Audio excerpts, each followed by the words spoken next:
1, action! Hi guys! Tayo, take 2. 3, 2, 1, action!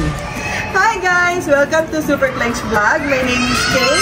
And nandito tayo ngayon sa Shore 2 Tower 1 para mag-modify ng isang unit. This unit is basic furnishing siya before ngayon. I-turn natin yung unit into a Airbnb furnishing. So tara, let's go. Check natin ang unit. Pasok!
Back to Super Clench Vlog.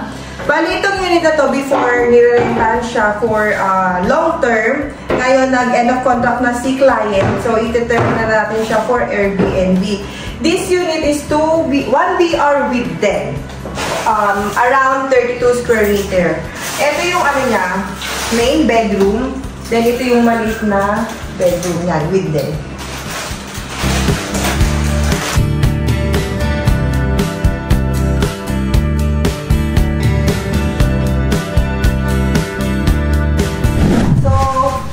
You can see, same pa rin siya ng other unit natin. May induction, may cooking range, kitchen cabinet, and yan, nandito sa baba. Bali ito, pinalitan na nung dating nag-rent yung, ano niya, yung sticker kasi, or yung pinto kasi medyo na-damage ng kaunti lang naman. Then sa CR, yan, CR naman natin, naka-basic furnishing siya before. Meron tayong washing machine, mirror, and shower curtain and rods. Pero, yung shower and curtain and rods natin, papalitan natin siya ng shower enclosure.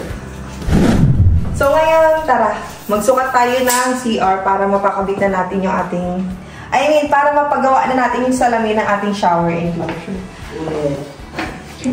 Ganito yan, sukatin lang natin. Kailangan sukatin natin yung taas yan. Tandaan mo, Fritz, Mark!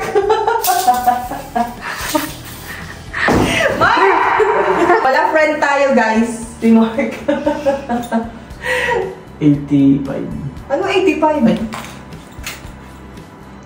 Uy, ano? Mukhang 85. Oh, 85 daw. 85 cm. That's centimeter. 85 cm. Kuhaan natin yung taas, 85 cm. Pati yung baba. Oh my God, hindi na tayo makayuko. Ayan. 85 din. Ha? 85 din. No, 85. Pareha siya 85. Pareha siya 85. So, ganun lang kung magsukat ng shower enclosure, ha? Kunin yung sukat dito sa taas, and then kunin sa baba. Ganun niya. Okay? Dito naman tayo sa dito maglalagay tayo ng sofa. Ang lalagay natin sofa yung malaki.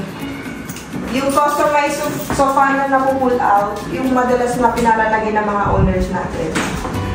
Then, sa kabilang side, dito naman tayo maglalagay ng dining. Yan. Kapag sa kitchen area natin, meron na tayo before na ref and washing. Tsaka microwave. Yan yung dating nakalagay. Hindi na natin siya pamagtan. As is na yan siya. As you can see, makikita nyo ngayon nandito si Mark. Naglalagay siya assemble siya ng mga cabinet. Hi muna! Hi, God! Mag-assemble siya ng cabinet natin para sa ating dito sa isang room. Bali, dalawang cabinet ilalagay natin. Isang 3 wardrobe cabinet. And again, this is from IKEA. Binili ng owner from IKEA. Yung isa, 2-door cabinet. All again, from IKEA pa rin siya. Ito, yan, high chair. So, expect nyo, high chair siya, expect nyo na ang table natin is medyo maganda. Makikita nyo yan sa final output ng ating unit. Kung anong klaseng table yung ating gagamitin. Pero, sa ngayon, ito yung ating, papakita ko yung dining chair na gagamitin. Yan siya. Yan. Ito yung one bedroom natin. Yung isang room, yung malaki. Yan siya. Wala pa siyang light, tinanggal natin, nalagyan natin siya ng decorative light. Yan. Tapos ngayon, punta naman tayo sa amenity. Facing amenity ang ating unit. Yan. Kaya okay na okay siya for Airbnb. Kitang-kita mo yung pool. Ito, 4 feet. Pang adult. Yung nasa gitna for yan, for kids. Then, playground sa gitna for. Yan. So, ito naman yung ating with-den na room. So, maliit lang siya. Sobrang liit lang niya. Pero, kaya naman siya lagyan ng isa pang bed dito. Dito natin ilalagay yung isang bed. Ang pinalalagay ni owner is single bed. Pero with pull-out. Makikita nyo rin yan sa part 2 ng vlog natin pagkatapos ma-modify ng unit. And then, tignan nyo, may fan light na siya before. Hindi na natin siya aalisin. Diyan na rin yan. Yan. Tapos, of course, cabinet again. Dito, cabinet. Nalagyan rin niya ng cabinet. Para syempre, kung yung tenant, may mga dalusang gowns or damit or suits na gagamitin na for events, may paglalagyan sila.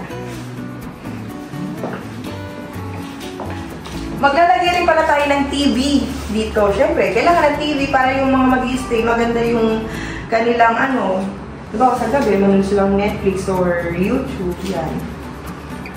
Dito, nalagyan natin yan. Yan. Yan siya. And sa dining, sa sala area pala natin, may fan light rin tayo. Yan siya. Fan light. Hindi na rin natin naalisin yan. Diyan na rin siya. And of course, yung ating AC pala. Nakalimutan ko ipakita ating aircon kanina. Meron tayong aircon dito. Na dati na siyang nakalagay aircon. Again, Sharp. 2 HP siya. Since ang unit natin is around 32 square meter, kailangan 2 HP or multi-speed na aircon. Pero si owner ang nilagay 2 HP. Okay naman na yan kasi as nabanggit ko nga kanina, meron tayong fan light sa labas, tsaka dun sa isang room. So, masisirculate niya na yung lamig sa buong room. Yan. Ano pa ba? Tapos curtain. Blackout curtain. Nalagyan natin siya ng blackout curtain. Pinaka-ready na siya ng na rod dyan. Curtain na lang yung food. Okay, so that's all for today's video. Abangan yung aming part 2 ng vlog na to. Papakita natin ng output ng ating mga ginawa. And again, sa mga unit owner inside and outside of the country, pwede namin i-receive ang inyong unit on your behalf. And also, you can avail our furnishing package here. This is our price. It starts at 160,000, of course. Again, with free smart lock. So, mga gustong mag-inquire at mag-avail, message lang po sa aming email ad here or sa aming Facebook page. And again, my name is Kay. Do not forget to like, share, and subscribe to Super Clay's Vlog. Bye!